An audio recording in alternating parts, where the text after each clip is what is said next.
Hi everyone, here we've got Samsung Galaxy Tab S7 and let me show you how to close all running apps on this device. So first of all we have to get into the Recents, and to do this we have to tap on this 3 bars icon. Let's tap. And as you can see here we've got all previously opened apps. In order to close only one of it, simply swipe it up, just like that. But if you want to close all of them, simply tap on Close All.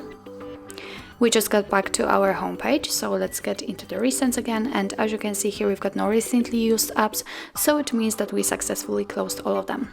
So that's all. This is how to turn off running apps in your Samsung Galaxy Tab S7. Thank you so much for watching. I hope that this video was helpful, and if it was, please hit the subscribe button and leave the thumbs up.